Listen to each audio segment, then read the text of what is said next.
자, 안녕하세요, 여러분. 자, 오늘은 고1 국어 신사고 교과서에 나와 있는 돌다리라고 하는 작품 소설인데요. 해보도록 하겠습니다. 갈래는 현대소설, 그리고 단편소설입니다. 그래, 길이는 짧은 편이에요. 성격인 사실적이다라고 되어 있는데, 사실은 이제 이게 뭐가 사실적이지? 라는 얘기를 좀 해봐야 될 것 같아요. 그렇죠? 뭐가 사실적이지? 사실은 이제 두 가지, 예를 들면 역사적 사건을 다룰 때, 그럴 때 우리가 일반적으로 사실적이다라고 얘기를 하거든요. 그렇죠? 또 하나는 어떤 시대 상황을 드러낼 때, 그럴 때 사실적이다라고 하는 겁니다. 그렇죠? 됐죠? 그럼 돌다리라는 작품을 보면 이게 어느 시대 얘기야? 일제 강점기예요. 일제 강점기라고 하는 시기가 드러나요. 읽다 보면. 그래서 굉장히 사실적으로 이걸 내용을 느끼게 되는 거죠. 그러나 사실적이지만 사실은 아닙니다. 그래서 모든 소설은 허구예요. 허구. 허구인데 사실적이다라는 것 뿐이죠. 그렇죠? 근데 우리가 비판적이다라고 하면 어떨 때 비판적이라고 하는 거냐면 잘못을 지적하거나 공격할 때, 이건 이런 건 좀 잘못된 거 아닐까라고 지적하는 거야. 그렇지? 그래서 이 소설이 어떤 지금 우리 시대에 잘못되고 있는 어떤 모습을 드러내면서 이건 좀 잘못된 거야라고 지적하는 거야. 그래서 잘못을 지적하거나 공격하게 되는 것을 우리가 비판적이다라고 얘기합니다. 그렇지? 잘못을 지적하거나 공격하는 것을 비판적이다라고 얘기한다. 그렇지? 들어주세요. 교훈적이다라는 말이 나올 때가 있단 말이야. 교훈적이다라는 말이 나올 때는 일반적으로 이 소설에 나와 있는 어떤 주제가, 즉 이 소설에서 다루고 있는 주제가 이제 독자로 하여금 어떤 삶의 교훈이 될 때, 우리가 교훈적이다라고 하는 거예요. 그렇죠? 주제가 이 소설에 있는 독자에게 어떤 삶의 교훈을 줄 때, 이거 교훈적인 성격이 있네, 이렇게 얘기하는 겁니다. 이해됐죠? 여기까지 알아두시고요. 그럼 제재는 뭐냐? 땅에 대한 겁니다. 땅에 대한 얘기인데, 이 땅에 대한 얘기를 나무다리나 돌다리와 같은 소재를 통해서 드러내고 있거든요. 그래서 나무다리나 돌다리와 같은 소재가 어떤 상징적인 의미를 지니고 있는 소재들이에요. 상징적 소재를 사용하고 있다, 이렇게 이야기했습니다. 그러면은 나무다리와 돌다리가 어떤 상징적 소재가 되지? 라고 생각했을 때, 그렇지? 나무다리는 이용가치, 실용적 가치를 드러내는 상징이라면, 돌다리는 정신적 가치를 상징하는 거예요. 를 상징한다, 이렇게 이해하면 되겠습니다. 그렇죠? 그래서 소재가 어떤 의미를 지니고 있냐? 상징적 의미를 지니고 있다라고 이해하면 되겠습니다. 그렇죠? 어떤 상징적 의미를 지니고 있니? 하나는 이용가치, 사용가치, 그렇지? 실용적 가치라고 한다면 하나는 정신적 가치를 지니고 있다라고 이해하면 되겠습니다. 주제는 물질 만능주의에 대한 비판하고 땅의 가치에 대한 인지, 이게 두 가지예요. 그렇죠? 물질 만능. 그러니까 물질 만능주의에 대한 비판이니까 비판적이죠. 그렇죠?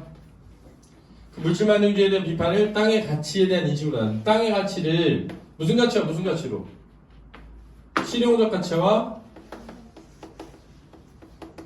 정신적 가치로 나누어서 바라볼 수 있죠. 이 실용적 가치라고 하는 것은 무슨적 가치라고 할 수 있어? 물질적 가치라고 할 수 있죠. 물질적, 정신적, 이렇게 대비되니까, 그지? 이렇게 이해하면 되겠습니다. 공간적 배경은 농촌 마을이고요. 근데 자본주의에 대한 비판적인 인식이 들어있습니다. 원래 자본주의라고 하는 게 약간 무슨 만능주의? 물질 만능주의랑 연결되잖아요. 그렇죠? 선생님이 예전에 이걸 도산자라고 했죠. 도산자 생각나니? 도산자가 뭐야? 도산자. 도 뭐니? 도시화. 산, 산업화. 자는 자본주의. 이 세 가지를 다루는 작품들이 굉장히 많이 나옵니다. 소설에서. 도시화, 산업화, 자본주의화. 이거를 다루는 작품들이 굉장히 많다. 그래서 일제강점기가 도시화되고 산업화되고 자본주의가 시작되는 시점이에요. 그래서 일제강점기를 배경, 일제강점기가 근대의 시작이란 말이야. 이 근대화라고 하는 게 되면서 사람들이 농촌에서 떠나서 어디로? 도시로. 그지? 농업 중심 사회에서 무슨 중심 사회로? 공업 중심 사회로. 그렇지? 이해됐지? 그러면서 자본주의 사회가 형성되기 시작했단 말이에요. 그래서 이거를 쉽게 도산자라고 합니다. 도산자. 자주 나오는 패턴이에요. 소설에서. 알아두세요. 특징의 상징적 소재. 그래서 나무다리랑 뭐? 돌다리. 특히 돌다리는 이 소설에 뭐가 돼? 제목이 되는 거죠. 그죠? 인물 간의 대화랑 서술자의 요약을 통해서 사건이 전개되고 있다. 특징 알아두시고요. 여기서 제일 중요한 건 뭘까? 라고 하면 선생님이 이거라고 생각해. 잘 봐. 여기 제일 중요한 건 아버지가 나오고요. 아들이 나옵니다. 아버지와 아들이 나와요. 서술자는 아버지가 아들이게. 아직 안 했니? 교사 안 했니? 아버지도 아니고 아들도 아니죠. 그러니까 작품의 외부에 있는 서술자예요. 외부에 있는 서술자가 이렇게 됩니다. 작품 외부에 있는 서술자가 누구의 관점에서? 누구의 관점에서? 아들의 관점에서. 그렇죠? 작품 외부에 있는 서술자가 누구의 관점에서? 아들의 관점에서 아버지와 어머니를 보고 있는 거예요. 이런 걸 뭐라고 하죠? 선택적, 전지적 작가 시점 또는 제한적, 전지적 작가 시점이라고 하는 겁니다. 그렇죠?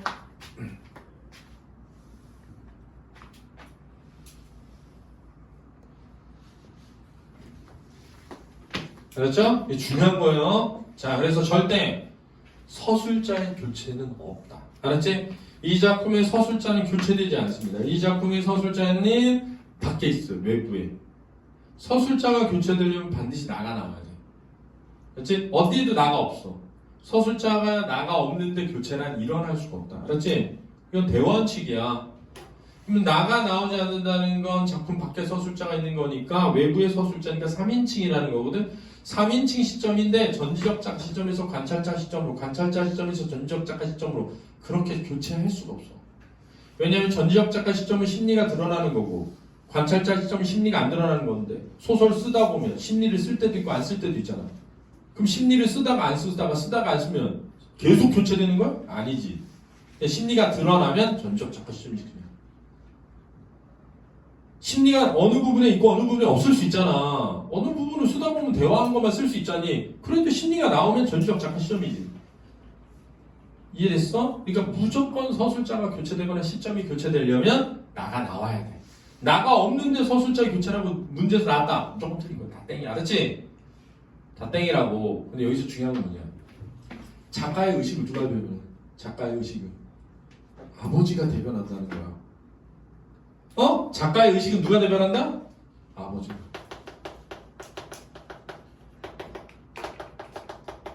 야, 이제 잘 봐. 작가가 생각하는 가치, 작가가 생각하는 올바른 태도를 대변하는 건 누군데? 아버지인데. 서술자는 누구 입장에서?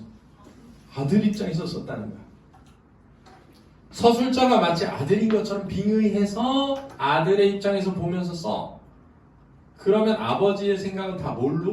아버지의 대화로 나타나. 근데 그 아버지의 대화 부분이 사실은 작가가 하고 싶은 얘기야.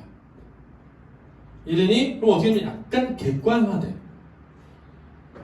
그러면서도 한편으로는 아들의 심정에 공감하게 되는 거야. 왜냐면 작가, 서술자가 아들의 입장에서 쓴 것처럼 쓰다 보니까 아들의 입장에 공감하게 되는데 가만히 보면 대부분의 독자는 아들의 입장과 유사하단 말이야. 아, 돈이 최고지. 이런 생각하잖아. 돈이 최고지. 이런 생각하잖아. 그치? 이게 가장 중요한 특징이야. 돌다리의 가장 중요한 특징이 뭐니? 지금 두 가지 생각을 해. 하나는 돌다리라는 제목이 가지고 있는 소재, 가지고 있는 상징적 의미. 하나는 시점과 그 시점에서 나타나는 특징이라고 생각한다고. 그걸 빼놓으면 돌다리를 모르는 거야. 알았지? 이해했지? 나머지는 쉬워. 읽으면서 하면 돼. 정과장에서 샘말 심리길을 내려오노라면 산키로 반이 들락말락한 데서부터 샘말 동네보다는 그 건너편 산키직에 놓인 공동 묘지가 먼저 눈에 띄인다. 창섭은 잠깐 걸음을 멈추고까지 바라보았다. 멈추고까지 바라보았다니까 의도야, 의도. 의도성이 있는 거야. 봄에 올 때 보면 진달래가 불붙듯 피어올라가는 야산이다. 지규법. 이렇게 지규가 나타나면 묘사야. 지금은 단풍철도 지나고 노릇해한 가닥나무들만 묘지를 둘러 듣지 않아도 적막한 바스락 소리가 울릴 것만 같았다. 누가 그렇게 느끼는 거야? 창섭이가 그렇게 느끼는 거야. 맞지? 창섭이가 어느 것이라고 찝어낼 수는 없어도 창옥의 무덤이 어디쯤이라고 짐작이 된다. 누가 짐작이 되는 거야? 창섭이가. 알았지? 자, 그러면 서술자는 마치 자기가 서술자가 누구인 것처럼 창섭인 것처럼 뭐하고 있다? 서술하고 있다. 이건 뭐라 한다고? 선택적 전지적 작가 시점. 알겠니? 선택적 전. 자, 작가가 누굴 선택했어? 서술자가 누굴 선택했어? 창섭이를. 그렇지? 창섭이를 선택해서 그 선택한 창섭이의 입장에서 이야기를 썼다는 거야. 창섭의 마음으로 창호가 불러보며 몸매를 보냈다. 이 창호가라는 말에 슬픔과 그림이 있는 거야. 다만 오늘의 뿐으로 나이가 훨씬 떨어진 누이였다. 나이 차이가 많이 나는. 다만 오늘의 뿐으로 나이가 훨씬 떨어진 누이였다. 이게 뭔 소리야? 나한테 오누이만 있었다는 거야. 한 명의 오누이만 있었는데 나이 차이가 많은 아는 오누이였다는 거야. 근데 걔가 죽은 거야. 의료사고로. 알았니? 그래서 뭐가 되고 싶었던 거야? 의사가 되고 싶었던 거야. 이해됐지? 그 얘기를 하는 거야 지금. 지금도 눈에 선하다. 누가? 서술자가? 서술자가 지금도 눈에 선하다 이런 거야? 누가? 창섭이가. 그러니까 마치 서술자가 누구인 것처럼 창섭인 것처럼 썼단 말이야. 그러니까 애들이 많이 헷갈렸단 말이야. 이게 서술자가 창섭이었다가 청섭이 아니었다가 한 줄 알고 네이버 왕창 틀린다고 알았지? 자기가 방황에 와 있던 여름이었다. 창옥은 저녁 먹다 말고 갑자기 목통으로 뒹굴었다. 읍으로 뛰어가 의사를 청해왔다. 의사는 주사를 놓고 돌아갔다. 밤새 열은 내리지 않았고 새벽녘에 아파하는 것도 데려갔다. 다시 의사를 데려갔으나 의사는 바쁘다고 환자를 데려오라고 했다. 자, 여기서 권위적 태도가 들어가지. 야, 의사가 지금 이거 김사부 하면 큰일 납니다. 김사부 하시면 진짜 야 이놈아! 그래서 막 사람이 있고 의사가 있는 거야? 이렇게 하면서 얘기하겠죠, 우리 김사부가. 그죠? 그랬다. 라는 대로 환자를 데리고 갔으나 역시 오진을 냈다. 다시 하루를 지나 골미 터진 복막이 절진막으로 상해버린 뒤에야 겨우 맹장이 염인 걸 알아챈 눈치였다. 의료사고죠, 사실. 그지? 의사가. 그때 창섭은 자기도 어른이기만 했으면 필시 의사의 멱살을 들었을 것이었다. 이러한 누이의 험한 죽음에서 창섭은 뜻을 세워 아버지가 권하는 고농을 마다하고 의전으로 들어갔고 오늘 이르러는 맹장수술원 서울도 정평이 있는 한 권위가 된 것이다. 요즘 이런 말 안 쓰거든? 한 권위가 된 것이다. 이런 말 안 쓴단 말이야. 권위 있는 의사가 되었다. 이렇게 말하지. 한 권위가 된 것이다. 이러지 않잖아. 권위 있는 의사가 되었다. 이렇게 얘기하지. 그러면은 이거 너무 옛날스럽게 썼는데 이거 문어체니 구어체니? 구어체야. 그렇지? 문어체는 이런 걸 말하는 게 아니다. 그치? 말하듯이 쓴 거야. 근데 옛날에 이렇게 말한 거야. 말하듯이 쓰는 걸 무슨 체라고 한다고? 구어체라고 한다. 자, 여기 잘 보면 지금 창섭이가 고향에 가고 있어. 고향에 도착하자마자 창섭이의 눈이 항상 먼저 가는 곳은 뭐야? 공동 무덤이야. 묘지야. 왜? 누이 동생 때문에. 그치? 왜? 그 누이 동생 때문에 자기가 뭐가 된 거야? 의사가 된 거지. 그럼 요 앞부분은 얘가 의사가 된 과정을 요약해서 서술한 거지. 그치? 요약적 제시지. 서술자의 요약적 제시를 통해서 창섭이가 의사가 되는 과정의 내력을 소개한 거야. 이해되니? 이해됐지? 그럼 이제 우리는 어떻게 되는 거야? 그럴만하다 라고 하게 된 거야. 왜? 야, 생각해봐. 니네가 동생이 한 명밖에 없는데 동생이 의료사로 죽었어. 그럼 뭐 되고 싶어? 갑자기 의사 옛날에는 여러분 있잖아요. 농대가 더 높았어요. 의대보다. 농대가 훨씬 높았어. 농대가 제일 높았어. 농대가 제일 가기 어려웠어. 옛날에는 농대가 제일 높았고 그 다음 세대, 우리 세대는 법대하고 물리학과가 높았어. 물리학과. 우리 세대는 물리학과랑 법대 나왔으면 공부 잘하는 거야. 알았지? 우리 다음 세대쯤 가서 의대가 올라온 거야. 의대가. 지금은 좀 다르다. 일제가 아직 뭐 하는 거지. 그죠? 네. 그 다음에 볼게요. 정호가 기뻐했다고. 이번에 내 병원 좋은 건물을 만나 터지는 거다. 개인 병원으로는 제일 완비한 수술실이 실현될 것이다. 제일 완비한 수술실 이런 거 안 쓰거든. 수술실을 완비한 제일 좋은 곳이 될 것이다. 입원실도 부족도 해결될 거다. 네 사진을 크게 확대해 내세 진찰실에 걸어놓으마. 자 여기서 이런 거 뭐라고 해? 내적 독백이라는 거야. 내적 독백. 내적 독백. 야 지금 창섭이가 딱 공동묘지 보면서 말했어 속으로 생각했어. 속으로 생각한 거야. 다음에 하나니까 말한 게 아니야. 독백이 아니야. 생각했으니까 독백이 아닌데 속으로 했는데 마치 독백처럼 썼잖아. 그래서 뭐라고 한다고? 내적 독백 이렇게 하는 거야. 아 진짜 비가 올려나 봐. 마치 독백인 것처럼 말했는데 옆에 누가 있어? 독백적 발화 이런 거야. 독백은 아닌데 독백적인 발화다. 발화는 말을 한 거야. 내적 독백은 말을 안 한 거야. 말을 안 하고 속으로 생각한 건데 마치 뭐 한 것처럼 독백인 것처럼 써놓은 거야. 내적 독백이라고 하는 거야. 이해되니? 알아둬. 창성은 바람도 쌀쌀했구나 아니라고 차로 돌아가야 할 길이라 걸음을 재우쳤다. 바삐했다. 길은 그전보다 넓어졌고 바닥도 평탄했다. 비 나오면 진흙이 헤어날 수 없는 복판으로 자갈이 깔리고 어떤 목은 좁아서 소발이 녹을까 논으로 미끄러들을 십상이었는데 바위를 갈라내서까지 일매지게 넓은 길로 닦아졌다. 자 요런 데에서 마을이 잘 정돈되었다라는 걸 보여주는 건데 사실은 이 마을의 정돈에 제일 앞장서는 게 누구야? 창섭 파더야. 그렇지? 창섭 파더. 이런 데서 창섭 파더의 성격, 캐릭터가 형성되는 거야. 그렇지? 지금 1차적으로 창섭의 캐릭터를 형성하는 거야. 창섭은 뭐니? 의사지. 왜 의사가 됐니? 동생의 죽음 목도하고 의사로 농사꾼이 되는 걸 거부하고 바꾼 거야. 그치? 이런 게 캐릭터라는 거야. 그렇지? 이런 걸 캐릭터라고 하는 거야. 지금 이제 그 다음 누구 캐릭터를 형성하고 싶어? 창섭 파더를. 근데 창섭 파더 캐릭터를 어떤 식으로 형성하냐면 마을의 들판으로. 왜? 창섭 파더는 있잖아. 자기 욕심이 아니라 더 넓은 것을 생각하는 사람인 거야. 자기 개인의 물질적 욕심보다는. 돈이 남잖아? 뭐 어디다 써? 마을 길 넓히고 다 지는데 쓰는 거야. 창섭은 이럴 줄 알았다면 정거장에서 자전거라도 빌려 타고 올 걸 하였다. 자, 이런 내적 독백에서 뭐가 드러나? 창섭에 뭐가 드러나? 캐릭터가 드러나는 거야. 알지? 창섭이 지금 왜 이런 얘기하는 거야? 왜 자전거 타고 올 거야? 그런 거야. 왜 이래? 자, 약간 효율성을 따지는 거야. 맞지? 길이 이렇게 잘 닦여있으면 자전거 타고 올 거예요. 그러면 자전거 타고 오면 좀 더 빨리 뭐 할 수 있으니까? 올 수 있으니까. 우리 현대인의 사고지. 뭔가 효율성을 생각해. 니네가 생각해봐. 고향을 오랜만에 갔어. 그러면 자전거 타고 가더라도 그냥 걸어가야지. 이럴 수 있잖아. 왜? 걸어가면서 이것도 보고 저것도 보고 저것도 떠올리고 할 수 있잖아. 근데 목적의식적 인간은 빨리 가서 아빠한테 땅 팔자고 한 다음에 빨리 돌아가자. 이럴 수 있잖아. 그냥 허투루 쓴 게 없는 거야. 소설 작품 속에는. 알았지? 그런 걸 캐치할 수 있어야 문제에서 물을 때 답을 찾는 거야. 알았지? 눈에 익은 정자나무 선 논이며 돌담각을 누른 밭들도 나타났다. 봐봐. 야, 돌담, 그렇잖아. 담을 밭에다가. 담은 어디다 해야 돼? 집에다가. 니네 시골 갔는데 밭에 담한 거 봤어? 그만큼 논과 밭을 보는 거야.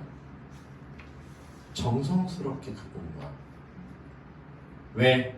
그래서 논에서 막 엄청난 논을 막 잘 다듬어가지고 막 담도 쌓아주고 했더니 막 논에서 갑자기 막 황금이 터져가지고 그런 게 아니잖아. 그치? 그 안에 있는 정신적 가치를 소중히 여기는 아버지의 캐릭터인 거야, 이게. 논둑에 선 정자나무는 그 전부터 있었지만 밭에 돌각 담들은 아버지께서 손수 쌓으신 것이다. 자, 잘 봐. 아버지께서 손수 쌓으신 것이다. 이러지 않고 창훈이 손수 쌓은 것이다. 이래야지. 왜? 서술자는 아들이 아니잖아. 아들이 아니니까 창섭은 이렇게 왔다. 정자는 이런 것이지만 돌담각은 창훈이가 손수 쌓은 것이다. 이래가지고 창훈이는 창섭이 아버지. 이런 식이 돼야 되잖아. 근데 아버지께서 손수 쌓으신 것이다. 그럼 서술자가 마치 누구인 것처럼? 창섭인 것처럼. 이걸 무슨 적, 전지적, 작가 시점?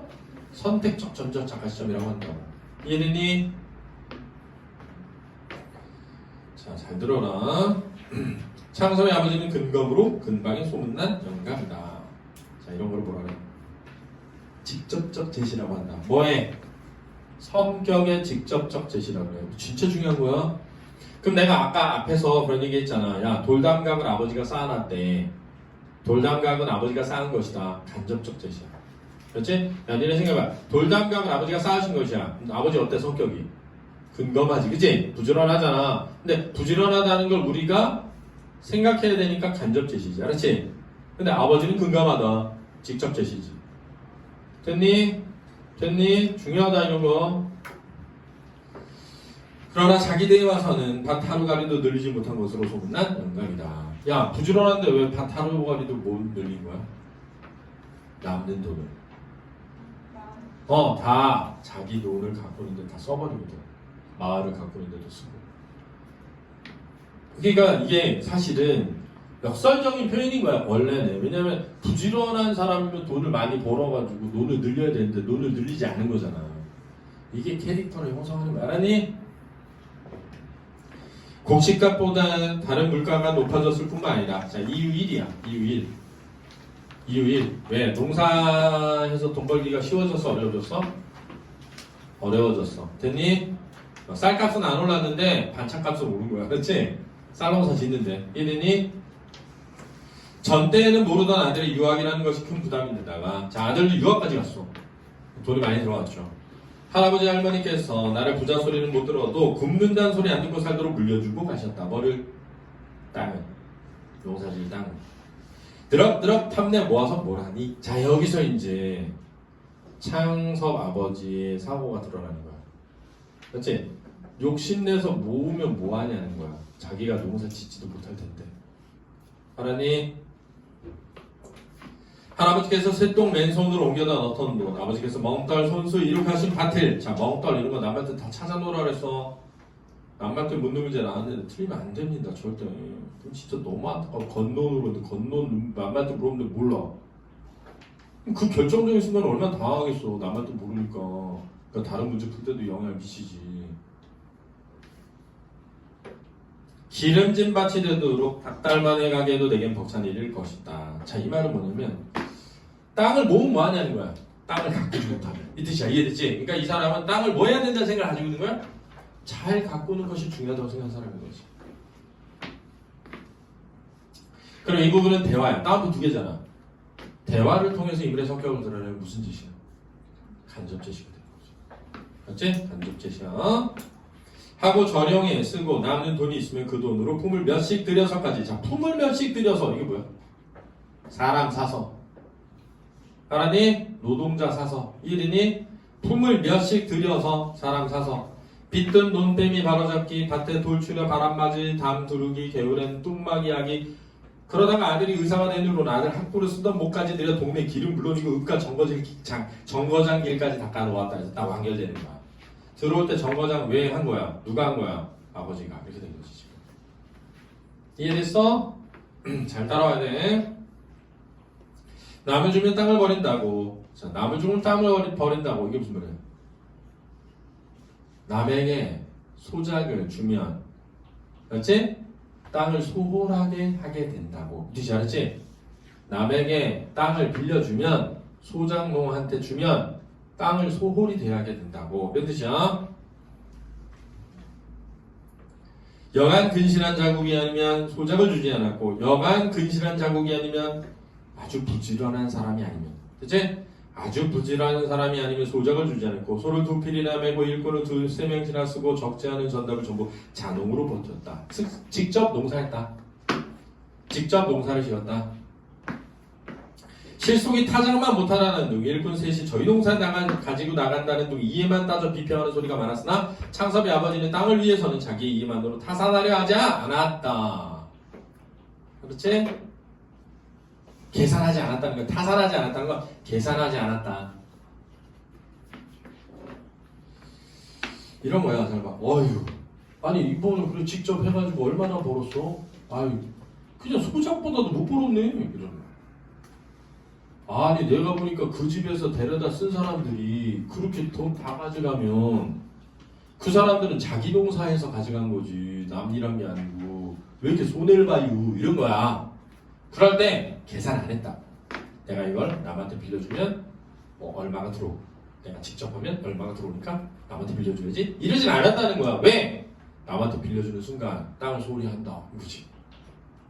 돈이 얼마 안 남아도 직접 내가 해서 땅을 최선을 다하겠다 이런 거지. 이와 같은 임자를 가니까 여기서 견해의 차이가 드러나는 거예요. 그러니까 봐봐. 비평하는 소리가 많았으나, 자, 비평하는 소리는 무슨 만능주의? 물질 만능주의적 사고야. 그렇지? 물질 만능주의 사고. 이해만으로 타산하려지 않았다는 창섭이 아버지지. 그럼 어떤 사고야? 정신적 가치를 중시하는 사고야. 정신적 가치를 중시. 이게 어떤 식으로 나올지 모르는데 얘는 어떤 식으로 나와도 알아야 돼. 알았니? 이와 같은 임자를 가진 땅들이라 곡식을 거둔 뒤에 그루만 남은 논과 밭이지만 그 바닥에 고르다는 건 뭐냐? 바닥이 되게 골고 이렇게 평평하다. 어? 그 언저리들 바른가? 아직 언저리가 아주 똑바르게 그냥 막 담 쌓아놨다고 알았지? 흙의 부드러움이 마치 시루떡 못판대하는 것처럼 지급버 누구의 눈에나 탐스럽게 흐뭇해 보였다. 그만큼 창섭이 아버지가 가꿨다. 이런 뜻이 알았지? 이런 땅을 팔기에는 아무리 수십 배 더 나은 병원을 늘리기 위해서지만 아버지께 미안하지 않을 수 없었다. 누가? 창섭이가. 근데 마치 서술자가 창섭이 입장에서 쓰고 있는 거야. 어? 그러나 잡히기는 해가지고 3만 원 돈을 만들 수도 없었고. 이게 무슨 말이야? 제가 은행에 담보로 걸어놓고 돈을 빌려서는 큰 돈이 안 나오는 거야. 그러니까 땅을 뭐 해야 돼? 팔아야만 돈이 되는 거야. 자, 이제 땅을 안 팔고도 돈을 마련할 수 있으면 아버지가 이걸 너무 소중하게 여기니까 안 팔고 담보 잡혀가지고 빌리면 되잖아. 그것만으로 3만 원이 나온다 안 나온다? 안 나오고 이런 거야. 맞지? 3만 원이 안 나오고 서울에서 큰 양관을 손에 넣게 난 서양 건물. 돈만 있다고 아무 때나 될 일이 아니었다. 아버지께서는 내년이 환갑이시다. 어머니께서는 겨울에 해마다 기침이 돌지신다. 진작부터 내가 모셔야 했을 거다. 그런데 내가 시골로 올 수 없고 천생 부모님이 서울로 가셔야 된다. 한 동네에서도 땅을 가진 만큼 못 거둘 사람에게 소정을 주지 않으셨다. 땅 전부를 소정을 내맡기고 서울에 가서 편하게 계실 날이 하나도 없을 것이다. 아버님 말년을 편안하게 해드리기 위해서 땅을 전부 없애버릴 필요가 있는 것이다. 자, 이거 뭐야? 냈죠? 독백. 누가 한? 창섭이가 한. 그지? 자, 이거 뭐야? 합리화죠. 합리화. 뭘 팔기 위한? 땅을 팔자고 아버지 뭐 해야 돼? 설득하기 위한 자신의 합리화지. 창섭이 샘발에 들어서자 동구에서 이내 아버지를 볼 수 있었다. 아버지는 가에는 살얼음이 잡힌 찬물에 무릎까지 걷고 들어가서 동네 사람들 죽여 돌다리를 고치고 계셨다. 어떻게 갑자기 오느냐? 갑자기 이거 뭐야? 갑자기의 사투리잖아? 사투리가 나오면 현장감, 생동감, 향토죠. 세 가지 알아나? 현장감이 느껴진다, 생동감이 느껴진다, 향토적이 된다. 현장감, 생동감, 향토적.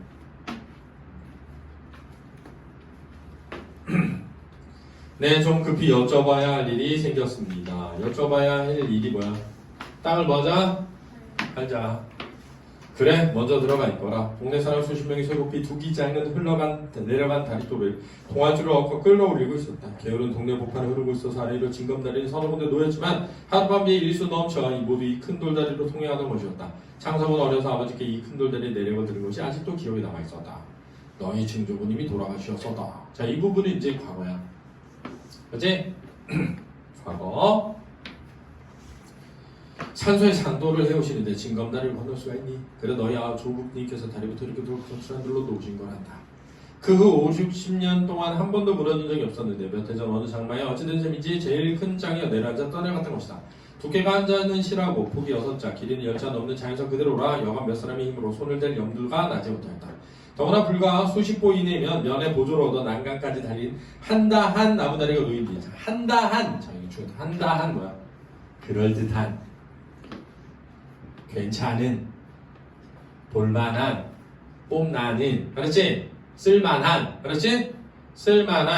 쓸만한 나무다리. 자, 중요하다. 나무다리랑 돌다리랑 서로 뭐 된다고? 비대면 소재라고. 나무다리는 뭐야? 이용가치, 사용가치, 물질적 가치. 그렇지? 이용가치, 사용가치, 물질적 가치. 그렇지? 돌다리 뭐라고?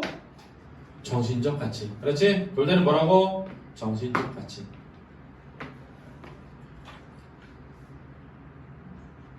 이 돌다리는 동네 사람이 완전히 잊어버린 채 던져져 있었던 것이다. 집에 들어가니 어머니 다리 고친 사람들 점심 지도라고 역시 여러 명의 동네 옆에 내들고 허둥거리고 계셨다. 웬일인데 어째 혼자만 오느냐? 어머니 손자 아이들이 보이지 않는 걸 물으신다. 자, 어머니 누굴 기다려? 손자 아이들. 그렇지? 오늘로 가야겠어서 아무도 안 데리고 왔습니다. 자, 여기서 뭐 들어나? 야, 오래간만에 고향을 왔는데 엄청 바쁜 애지, 그지? 그지? 그러니까 자기 목적 중심적인 거야. 아, 오랜만에 가니까 어머니가 날 보고 싶어 할 테니까 애들 데리고 갈까? 이런 게 아닌 거잖아. 맞지? 어차피 빨리 가야 되니까 애들은 안 데려간 거지. 오늘로 갈 건 뭐래 오늘? 자, 서운함. 오늘 갈 걸 뭐하러 왔어? 서운해서 하는 거야. 그렇지? 인정 어머니 사건 서울로 모셔가 제비를 갔다오. 서울로? 제발 아이들하고 한 데서 살아봤으면 원이었거다. 자, 여기서 어머니는 아버지와 성격이 뭐하다? 다르다라는 걸 알 수 있지. 그치? 엄마는 서울로 가고 싶어요. 하고 어머니는 땅보다 조상님 산소나 사당보다 손자 아이들에게 더 마음이 끌린 눈치였다. 자, 이거 누가 그렇게 느낀 거야? 창섭이가. 알았지? 근데 그 서술자 창섭 입장에서 쓰는 거야. 그러나 아버지만은 그처럼 단순히 들떠질 마음이 아니었다. 암시 갈등의 암시. 아버지는 아들의 뒤를 쫓아 개울에 들어왔다. 의사인 아들은 마치 환자에게 치료 방법을 말하듯 냉정하게 차근차근 이야기를 시작했다. 외아들인 양이가 부모님을 진작 모시지 못한 것이 잘못인 것. 한 집에 모여서 모이려면 자기가 병원을 부리보다 부모님 농포를 부르고 서울로 오시는 것이 순리인 것. 병원은 나날이 환자가 늘어가나 입원실이 부족해하는 환자의 3분의 1밖에 수용 못하는 것. 지금 시국의 상황에 큰 건물을 세워주기는 거의 불가능한 것. 마침 교통 편한 자리에 3층 양옥이 하나 난 것. 인쇄소였던 집인데 콘크리트에서 방화방공의 가치가 충분하다. 자, 방화방공의 가치가 충분하다. 시대적 배경이 돌아가는 거. 니네 요즘에 방화방공의 가치를 따지니? 그런 거 왜 따져? 그런 거 왜 따지냐고. 그지? 아, 전쟁이 있는 거야, 알았지? 뭐 대동아 전쟁이죠. 일제강점기. 3층의 살림집으로 직공방 합축실로 꾸민던 것이라 입원실로 변장하기에 용이한 것. 각 층에 수도 가스가 다 있는 것. 그러면서 가격은 염한 것이 뭐예요? 염한 것? 저렴. 염하긴 하지만 32,000원이다. 당장 30대 한 3,000개 사고 싶네. 32,000원. 그치? 지금의 병원을 팔면 15,000원쯤 받겠지만 그것은 새집 고치는 데 수술실 기계 완비하는 데 들어갈 것이니 집값 32,000원 따로 있어야 돼. 시골에 땅을 둔다고 해야 1년에 고작 3,000원의 실리가 떨어질지 말지 하지만 자, 여기서 땅에 무슨적 가치를 보는 거야? 물질적 가치. 자, 땅을 물질적 가치, 이용 가치, 사용 가치로만 보는 거야. 땅을 팔아 병원을 확정하면 적어도 1년에 10,000원에 하나씩 이익은 뽑을 자신이 있다. 돈만 있으면 땅은 이 다음에는 서울 가까이 얼마든지 좋은 곳으로 살 수 있는 것. 자, 대체할 수 있다고 생각하는 거지. 대체할 수 있다고 생각하는 거지. 야, 시골의 땅을 무슨 땅으로 대체할 수 있다? 다른 땅으로. 맞지? 그럼 땅을 무슨적 가치로 보는 거야? 경제적 가치로 보는 거지. 경제적 가치, 물질적 가치. 야, 앞에 봐봐. 야, 내가 니네한테 학원 뭐야? 사용 가치니? 이용 가치야? 경제적 가치야? 물질적 가치니? 그러면 안 된다는 거야. 학원은 정신적 가치가 있는 거죠. 정신적 가치가. 예를 들어 내가 지금 이름을 알고 있는 학생들도 있고 이름 모르고 있는 학생들도 있거든? 그치? 근데 내가 왜 이름을 모르는 줄 아니? 그냥 나는 기계적으로 물질적 가치로 니네 이름을 외우고 싶지가 않고 너네랑 나랑 서로 수업을 하면서 이야기를 하면서 경험을 하면서 생긴 마음이 생겼을 때 이름을 외우려고. 마음이 생겼을 때. 왜? 그냥 그러다가 어느 날 사라지면 되게 쓸쓸하고 슬프지. 내가 이름까지 알고 있는 애가 학원을 그만둬. 그럼 난 좀 슬퍼. 솔직히 말하면. 걔가 공부를 잘할 수도 있고 못할 수도 있지. 근데 생각해봐. 내가 3년을 다닌 학원인데 선생님이 날 몰라. 그럴 수 있잖아. 나는 개인적으로는 그 이름만 아는 거랑 그 사람 아는 건 다르다고 생각한단 말이야. 그러니까 내가 저 윈터 할 때도 애들한테 했던 얘기가 뭐냐면 내가 너네 윈터 하는 기간에 꼭 만들어주고 싶은 건 내가 그래도 중3 겨울방학을 되게 열심히 살았어. 그때를 떠올리면 내가 되게 잘 살았어. 라는 기억을 남기기 위해서지 뭐 무슨 대단한 걸 가르쳐줘가지고 공부를 잘하게 하려고 하는 게 아니거든. 니네가 한번 지난 겨울방학을 생각해봐. 뭐가 남아있나. 근데 우리는 되게 착각한단 말이야. 인생에 뭐 대단히 많은 걸 남길 수 있을 거라고 착각한단 말이야. 없어요. 사람만 남는 거야. 사람만. 그러니까 이번에 스승의 날 아침에 제자가 한 찾아왔어. 제자가 언제 가르친 제자냐? 2006년에 고1 때 가르친 제자. 2006년. 생각해봐. 얼마 지났니? 애가 둘이 아줌마야. 애 둘을 학교 보내놓고 왔어. 현대문 가자. 그래서 같이 밥 먹으면서 한 2시간 동안 얘기했거든. 근데 이제 걔는 고1이고 선생님 되게 젊은 나이였으니까 선생님 자기 선생님 너무 좋은데 난 너 너무 좋아해 막 이랬단 말이야. 걔가 경희대 간호학과 나와가지고 아산병원 간호사야. 근데 자기는 선생님이랑 꼭 결혼할 거래 막.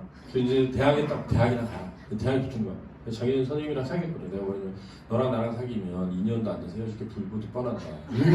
나는 2년 이상 사귄 사람이 없다. 근데 너랑 나랑 선생님 제자로 만나면 죽을 때까지 만날 수 있다. 둘 중에 어느 걸 할지 네가 잘 생각해봐. 그랬더니 제일 똑똑하는 거야. 자기는 평생 선생님 제자로 만나고 싶대. 그래가지고 그 뒤로 진짜 지금까지 만나는 거야. 그래, 그 뒤로 지금까지 만나는 거야. 그러니까 나는 이번에 당연히 스승의 날에 걔가 올 거라고 생각했어. 그래서 같이 밥을 먹었어. 맛있게. 근데 밥은 사줬지. 밥은. 근데 너무 저는 개인적으로 그런 게 인생이라고 생각한단 말이야. 근데 니네가 나중에 돌아봤을 때 한번 찾아가고 싶은 선생님도 없을 수도 있는 거야, 인생에. 내가 인생을 이렇게 살았는데 스승의 날 찾아가서 스님한테 감사한다고 할 만한 스님이 한 명도 없을 수도 있는 거야. 그러니까 봐봐, 이 공간이라고 하는 건 있잖아. 이 정신적 가치가 있어야 되는 거야. 이 기억이라는 게 나 자신이거든. 추억이라는 게 나 자신이란 말이야. 그러니까 막 오래 다녔지만 선생님이 날 아는 게 싫을 수도 있지. 막 그냥 저 구석에 박혀가지고 그냥 있는 듯 없는 듯 하고 싶을 수도 있지. 그게 성격이니까. 그런데 뭐 굳이 내가 알려고 하진 않는데, 그러진 않는데, 그래도 그럴 수 있잖아. 내가 더 중요한 게 뭔가를 생각하는 거야. 인생에 있어서 더 중요한 게 뭘까? 근데 학원을 그냥 내가 돈을 내서 학원 다녀서 성적이 오르면 좋은 것, 성적이 안 오르면 바꿀 수 있는 것, 이렇게 생각할 수도 있다고. 나쁘다가 아니라 그런 생각으로 다니는 사람도 있지만 그렇지 않은 사람도 있는 거지. 내가 진짜 공부를 열심히 해서 성적이 오르고, 성적이 오른 걸 선생님한테 말하는 게 기쁘고, 선생님이 기뻐해 주는 게 너무 행복하고, 이럴 수도 있는 거야. 단지 성적이 올라서가 아니라, 그러니까 내가 딱 생각할 때 집에서 그냥 이걸로 유튜브로 보는 게 더 효율성이야. 그 효율성을 따지는 거지. 그냥 가서 선생님 얼굴 보고 싶다가 아닌 거야. 가서 선생님 떠도는 헛소리 듣고 싶다가 아닌 거야. 거기서 뭐가 남을까? 우리가 그렇게 앞으로 계속 갈 거면 뭘 남길 수 있지? 그냥 죽는 거밖에 더 있어? 결국은 그냥 죽는 거야. 뭘 남길 수 있겠어? 내가 이번에 3강 개원하는데 6월 6일 날 한다 했잖아. 나는 그날 애들도 많이 왔으면 좋겠어. 같이 기뻐하면 좋겠고, 여기서 같이 공부하면서 즐거웠으면 좋겠고. 내 꿈은 이런 거야. 졸업을 하고 지나가다가 안주심 보고 싶어서 오면 안주심한테 커피 한잔 사달라고 할 수 있고, 밥 같이 먹을 수 있고, 술 한잔 할 수 있고. 재작년에 가르쳤던 제자가 수사달라 그래가지고 쌤이 미아 삼거리에 되게 느자구라는 이탈리아 요리 식당인데 너무 맛있어가지고 거기서 보자 그래가지고 같이 술 마셨거든. 술 마시다가 얘 이제 대학생이니까 자기 친구 중에 한 명이 남자친구가 있는데 잠자리를 같이 할 거 될 것 같다고 얘기했다는 거야. 그래서 얘가 물어보는 거야. 그런 남자가 잠자리를 언제 하는 게 좋니? 그래서 내가 뭐라 하냐면 얘 이제 대학교 2학년이니까 나는 이게 성관계를 할 때 제일 중요한 거는 주체 의지라고 생각한다. 언제냐가 중요한 게 아니라 내가 원하는 시점에 원하는 사람과 하느냐가 중요하다. 근데 대부분의 많은 사람들은 원하는 시점이 아닌데 술 먹고 원하는 사람이 아닌데 어쩌다 많다. 그러면 자기가 평생 첫날의 기억을 굉장히 불쾌하게 가지고 살아갈 수도 있다. 그렇잖아. 그래서 내가 그런 얘기를 해줬어. 그리고 나중에 뭐냐면 자기 너무 행복하다. 왜냐면 그런 얘기를 선생님하고 할 수 있는 게, 자기가 1학년 때 개성 보거든. 1학년 때 처음 선생님 만나가지고 선생님하고 수업 들을 때 자기 늘 생각했대. 나중에 대학 가면 선생님하고 모든 얘기를 할 수 있는 사람이 되고 싶다. 근데 그거를 이루게 되는 거지. 자기가 스스로. 교대 다닌단 말이야. 지금. 너무 행복한 거지. 자기가 원래 목표. 걔는 고대 갈 수 있는데 안 간 거야. 원래 학교 선생님 되고 싶어 했던 애라서. 근데 이제 최근에는 좀 고민인 거예요. 왜냐면 초등학교 선생님들이 너무 아무것도 안 한다고 교감 선생님이 되신 분이 얘기한 거야. 왜냐면 항의가 막 들어오니까 부모들이. 그러니까 아무것도 안 하는데 자기는 되게 적극적으로 애들한테 뭘 하고 싶어서 초등학교 선생님 되고 싶은데 어떻게 해야 되나요? 그런 얘기 막 하고, 철학적인 얘기도 하고, 현실적인 얘기도 하고. 그러니까 어느 날 우리가 여기서도 그거든. 너 이 돌다리로 학교 다니던 거 생각 안 나니? 그거야. 어떻게 그게 그냥 다릴 뿐이냐. 너의 인생이 여기 있는데. 저 논을 그냥 논이라고 생각하지 않는 거야. 아버지가 그 논에 있다고 생각하는 거야. 정신적 가치로서. 너가 저 논 때문에 너 대학 간 거야. 너 의사 된 거야. 그 돌다리로 니네 엄마 시집 왔어. 근데 어떻게 그냥 돌다리니? 이런 거지. 그냥 학원은 학원일 뿐이다 라고 할 수도 있어. 근데 잘 생각해보면 그 학원에서 친구들하고 중학교 때 같이 공부했던 기억을 떠올려봐. 재밌었던 순간들을 떠올려봐. 그 소중한 기억이 사라져버리는 거야. 학원이 없어지면서. 근데 그거를 그렇게 쉽게 얘기할 수 없다는 거야. 지금 이게. 그걸 이해하면서 읽어야 되는 거야. 그래서 봐봐. 아버지는 아들의 의견을 끝까지 들었다. 그리고 점심이나 먹어라. 나도 좀 생각해봐야 대답하겠다. 자, 여기서도 캐릭터가 형성되는 거야. 즉, 아버지는 신중하다. 아버지는 이 순간에 아들의 말이 가짜게 여겨졌을 수도 있거든. 근데 그걸 바로 대답하지를 않고 생각해보겠다. 신중한 태도가 드러나는 거지. 간접적. 그렇지? 게을러 나갔고 떨어졌던 다리돌을 올려놓고 돌아와 점심상을 받았다. 점심을 자시면서 했다. 근데 원래는 서술자가 바뀌었으니까 점심을 먹으면서 했다. 이래 되잖아. 근데 자시다라는 건 높임이잖아. 그럼 마치 누구 입장에서? 창섭의 입장에서 쓰는 거지. 요즘 사람들의 힘도 줄었나봐. 그들이 처음 놀 때 내가 어려서 봤는데 불과 연화문에서 거들던 돌인데 장정 수십 명이 한낮을 씨름을 하다니. 나무 다리가 있는데 왜 고치시나요? 너도 그런 소리를 하는구나. 나무가 돌만 하든 너 그 다리에서 고기 잡던 생각 안 나니? 서울로 공부할 때 그 다리 건너 떠났던 생각 안 나? 시체 사람들, 요즘 사람들 모두 인정이라는 걸 사람한테만 쓰는 줄 알더라. 네 할아버지 산소에 산골 그 다리로 건너도 보셨고 내가 전차를 끼고 그 다리로 글 읽으러 다녔다. 내 어머니 다리로 그 가말 타고 시집 왔어. 나 죽거든 그 다리로 묻어라. 난 서울 갈 생각이 없다. 즉 뭘 안 팔겠다? 그죠. 땅을 안 팔겠다. 전차리 아니 천자물을. 네? 그랬으니까 여기서 이제 약간 당황한 거죠. 약간. 천금이 쏟아진다 그래도 난 땅을 못 팔겠다. 내 아버님 손수 이룩하시는 걸 내 눈으로 본 바치고 내 아버지가 손수 피땀 흘려 모은 돈으로 장만한 돈들이야. 돈이 있다고 어디 가서 느르지 논 같은 게 있고 도시장 같은 걸 사겠느냐. 다 뜻 알아차잖아. 논 이름 땅 이름이야. 밭 이름. 느르지 논 뚝에서 느티나무는 할아버지께서 심으신 거고 저 사랑 마당나무의 은행나무는 아버지가 심으신 거다. 그 나무 밑에 설 때마다 난 그 어른들의 동상이나 다름없이 경건한 마음으로 솟아 우러러보고 난다. 땅이라는 걸 어떻게 일시 이해를 따져 사고 팔고 하느냐? 자, 이게 바로 요즘 사람들의 사고죠. 아들의 입장. 이해를 따져서 사고 파는 것. 물질적 가치로 보는 것. 경제적 가치로 보는 것. 누구? 아들이죠. 땅이 없어 봐라. 집이 어디 있고 나라가 있는 줄 아니? 땅인 천주의 만물의 근거야. 이게 이제 정신적 가치, 전통적 가치. 돈이 있다고 땅이 뭔지도 모르고 욕심만 내서 문서 쪽으로 사 모으기만 하는 소리. 문서 쪽으로 사 모으기만 하는 소리가 뭐냐면 문서 종이로 사서 모으기만 하는 사람들. 돈놀이처럼 변리만 생각하고 자기 조상들과 그 땅에 어떤 인연이라는 건 도무지 생각하지도 않고 헌신짝거리듯 하는 사람들. 다 물질적 가치로 땅을 여기는 사람들이야. 다 내 눈엔 괴이한 사람들로밖에 보이지 않더라. 네가 네 덕으로 오늘 의사가 됐니? 내 덕인 줄 아니? 아니라는 거야. 서리법이야. 내가 땅이 없으면 뭘로? 밭에 가서도 절하고 노에 가서 절해야 한다. 고마워야 한다. 자고로 하늘 하지만 하늘의 덕이 땅을 통하지 않고 사람에게 미치는 줄 아니? 아니다. 서리법. 미치지 않는다.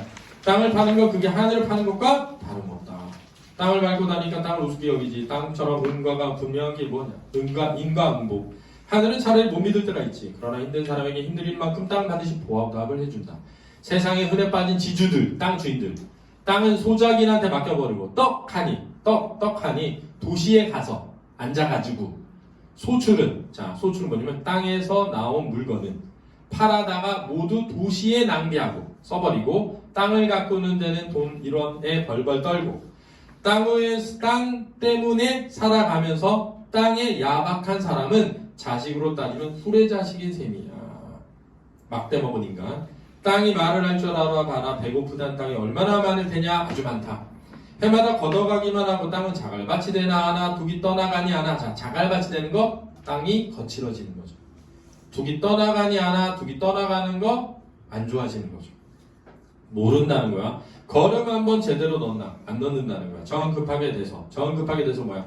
땅이 너무 황폐해져서 소작이니 땅을 빌린 사람이 우는 소리나 해야 이러면 안 돼요 라고 해야 요즘 너희 의사들이 주사 놓듯이 애꿎은 금비료만 갖다 털어놨지. 이게 여기서 금비도 좋게 보이지 않는 거야. 거름하고는 다르게 보는 거야. 알았지? 그렇게 땅을 올 때하고는 이제 죽어서 땅이 무서워서 어디로 갈 테고. 여기서 금비는 그러니까 임시방편이야. 임시방편. 임시방편. 알았지? 비료는 임시방편. 거름은 땅을 좋게 만들어서 땅 자체를 가꾸는 거야. 창섭은 입이 얼어버렸다. 손만 부비었다. 자기 생각은 너무 자기 본이었던 것을 대뜸 깨달았다. 유구무원. 땅에는 이해를 초월한 일종의 종교적 신념을 가진 아버지에게 아들의 이단적 계획이 용납될 리가 만무했다. 이단적 계획이 뭐니? 땅을 팔자. 용납될 리, 받아들여질 리. 만무였다. 절대 없다. 만무였다. 절대 없다. 아버지는 상을 물리고 말을 계속했다. 너로선 어떤 수단을 쓰든지 병원부터 확정하려는 게 과연 엉뚱한 욕심은 아닌 줄 안다. 자, 아들의 입장도 이해하는 거야. 아들의 입장을 이해함. 그러나 욕심을 부려서 못 쓴다. 의술은 옛부터 인술이라 하지 않니? 매살 순탄하게 진실하게 해라. 땡땡땡땡땡땡. 네가 가업을 이어나가지 않는다고. 자, 가업을 이어가는 게 뭐야? 농사 짓는 거. 탓하진 않겠다. 넌 너로서 발전할 길을 열었고 그게 모질입의 악업이 아니라 활이 나는 인술이구나. 좋게 보는 거야. 나쁜 짓은 아니고 사람 살리는 거잖아. 내가 어떻게 불평을 하니? 다만 3, 4대 집안에 공들여 일으켜놓은 전장을 논과 밭을 남의 손에 맡기게 되는 게 저윽 애석한 심사가 없다 할 수는 없고 안타깝긴 하다. 팔지 않으면 그만 아니니까. 나 죽은 뒤에 누가 거두니? 자, 이건 무슨 말이냐면 나 죽으면 팔 거라는 거야. 나 죽으면 뭐 할 거다? 팔 거다. 그래서 아쉽다. 그랬더니 팔면 되잖아요. 이런 거 알았지? 팔면 되잖아요. 그랬더니 나 죽은 뒤에 누가 거두? 안 팔면 되잖아요. 그랬더니 나 죽은 뒤에 누가 하니? 너도 이제도 말했지만 너도 문서 쪽만 주고 서울에서 앉아 지주 노릇하게? 이거지. 안 팔고 냅두면 아들이 와서 농사 지을 수는 없잖아. 그러니까 아들이 어떻게 해? 땅을 딴 사람한테 빌려줘야 될 거 아니니? 딴 사람한테 빌려줘가지고 거기서 나온 돈은 다 도시에 썼을 거 아니야. 땅은 소홀히 할 거 아니야. 그걸 못 보겠다는 거죠. 그러니까 진짜 토지 땅에 대해서 정신적 가치를 가지고 있는 거죠. 그따위 지주하고 자기 틈에서 땅만 얼마를 꼴른지가 뭐냐면 아프게 되는지 병들게 되는지 꼴른지 병들게 되는지 아니 안 된다. 팔 테다. 나 죽을 임시에 그때 다 팔 것이다. 너네 팔 줄 아니? 사람한테 판다. 건너 용근이는 우리 느르지논 같은 건 한 해만 붙여보고 죽어도 농사꾼으로 대하는 걸 한탄하지 않겠다고 했다. 독시자방을 내놓는다고 해봐라. 문보나 덕길이 같은 사람은 길바닥에 나왔더라도 집을 팔아 살려고 덤빌 거다. 그러니까 용문이, 문보, 덕길이는 뭐한 사람이야? 땅을 소중히 하는 사람들. 그런 사람들이 땅 임자가 되지 않고 누가 되어 오느냐. 그러니 아주 말이 나김에 내 유언이다. 그런 사람들 무슨 돈으로 땅값을 한몫에 내겠니? 자, 문보, 덕길이, 용문이는 돈이 많아 적어. 그래서 내 땅을 살 수가 없어. 이 얘기야. 난 그 사람한테 팔 건데 걔네들은 돈이 없어서 못 사. 이거야. 그렇지? 그래서 뭐라고 하겠냐? 잘 봐. 길바닥에 근데 딱 몇 해고 그 땅의 소출을 팔아 연년 갚아나게 할 테니 너도 땅값은 그렇게 받아갈 줄 알아라. 그리고 네 모가 먼저 간다면 엄마가 나가 묻을 거고 내가 먼저 죽으면 네 엄마만은 네가 서울로 그때 데려가요. 난 샘발에서 이렇게 야인으로 나와 죄 없는 밥을 먹다가 야인인 채 묻히는 걸 흡족히 여긴다. 됐니? 그러면 한 번에 팔지 않으니까 큰 돈도 너한테 못 간다 이거지. 조금씩 쪼개서 갈 거야 이거야. 자식의 젊은 욕망을 못 들어주는 게 어비 마음으로도 섭섭하다. 그러나 이 늙은이한테 그만한 신념쯤 지켜오는 게 있다고 무시하지 말아 나오. 보니까 인물간의 뭐야 주로 대화지. 인물간의 대화를 통해 가지고 아버지를 통해 누구의 인식을 드러내? 작가의 의식을 드러내. 이게 주제인 거야. 이 주제가 우리한테 교훈으로 주는 거야. 아 그렇구나. 나도 물질적 가치만 생각하고 살았는데 이렇게. 아버지는 달신한 담배를 피우며 다리 고친 데로 갔다. 앞에 앉았던 어머니는 눈에 눈물만 흘렀다. 왜? 못 가게 된 거죠. 이제 엄마는 너희 아버지 여간 고집이시냐? 아니요, 아버지가 어떤 어르신 건 오늘 제가 더 잘 알았습니다. 우리 아버지는 훌륭한 인물이십니다. 자, 그러면 아들은 아버지 말에 감동하여 아버지 말을 받아들였다. 맞니? 안 된다. 알았지? 안 된다. 아버지와 자신은 다름을 느낀다. 이게 답이야. 아버지와 자신은 다른 생각을 가진 사람임을 다시 한번 느끼고 아버지는 아버지대로 뭐하다? 훌륭하다고 느낀 거야. 알았지? 너무 착각하면 안 돼. 그동안 내가 잘못 살았구나 하고 반성하는 게 아니야. 아버지는 나와 뭐하구나? 다르고 그런데 아버지 나름에 뭐가 있다? 훌륭함이 있구나. 이렇게 느낀 거지. 그러나 창섭도 코허리가 잘려야 했다. 자, 여기서 코허리가 잘려야 하는 건 뭐냐면 아버지의 말에 감동받아가지고 자기 반성을 해서가 아니야. 알았지? 자기가 계획하고 온 일이 실패한 것쯤은 차라리 당연했고 아버지가 자기 세계에 경리된 일종의 결별의 심사를 체험했었다. 아, 아빠는 나랑 완전 다르구나. 이렇게 착각하면 안 돼. 대충 읽으면 큰일 났다. 아들은 아버지가 고쳐놓은 돌다리를 건너 저녁 타려다고 가버렸다. 동굴 밖으로 사라진 아들의 뒷모양을 지키고 섰을 때 아버지의 마음도 정말 임종에서 유언이 나고 난 것처럼 외롭고 한편 불안스러운 심사조차 설레었다. 약간 씁쓸한 거야. 아버지는 종일 게을에서 허덕였으나 저녁에 잠도 달게 오지 않았다. 왜냐하면 게을에서 허덕이면 피곤해서 빨리 자야 되거든. 젊어서 서당에서 읽던 백낙춘 씨가 다시 생각났다. 늙은 제비 한 쌍 두고 지은 노래였다. 제 뱃속 고픈 거 참아가며 입에 얻어 물을 새끼 미역 먹여 길렀으나 새끼들은 자라서 날개에 힘을 얻자 어디론가 저희 좋을 대로 날아가 버려야. 아이고 늙은 아버지 제비 한 쌍만 가을바람 소술한 수녀 끝에 쭈그리고 앉아있는 광경을 묘사했고 나중에 그 늙은 어버이 제비들을 가리켜 새끼들만 원망하지 말고 너희들이 새끼 적에 그랬음을 깨달으라는 풍자심이었다. 너희는 어두운 천장을 향해 쓴 웃음을 짓고 날이 밝기만 기다려 누구보다 먼저 어제 거쳐놓은 돌다리를 보러 나갔다. 애착을 보여줘. 흙탕이라고는 어느 돌틈에 남아있지 않았다. 첫 골으로도 가운데 골으로도 끝골으로도 맑기만 한 소담한 물살이 우쭐우쭐 춤추며 빠져내려갔다. 의법. 가운데 장애가 캉 흘러갔다. 발바닥만 아플 뿐 끄떡이 있을 리 없다. 너희는 쭈루루 집으로 들어와 소금 접시에 낙수건을 가지고 나왔다. 제일 낮은 받침대 돌에 내려앉아 양치를 하고 세수를 했다. 나중에 다시 이가 저린 물에 한 입 물어 마시며 일어섰다. 속에 모든 게 식히는 듯 시원했다. 그리고 수염에 물을 닦으며 이렇게 생각했다. 비가 아무리 쏟아져도 어느 한정을 넘는 법은 없다. 자연의 이치. 물이 분수 없이 늘 떠내려갔던 것이 아니라 자갈이 밀려내려 물구멍이 좁아졌던지 그렇지 않으면 어느 받침돌에 밑이 물살이 둥글려 쓰러졌던 까닭이 그것이다. 이게 뭐냐면 돌다리가 무너진 이유. 미리 바닥을 치고 미리 받침돌만 제대로 보살펴준다면 만년간들 무너질 리 없을 것이다. 그저 보살펴야 하는 것이다. 이게 이제 창섭이 아버지의 깨달음이에요. 사람이란 하늘 밑에서 사는 날까지 하루라도 천리에 방심해서는 안 되는 것이다 하면서 끝나는 거 알았지? 되니 내용은 아주 어렵진 않은데 그래도 쉽다고 생각하면 못판이다. 알았지? 내용을 정확히 숙지해야 돼. 알았어? 수고했습니다.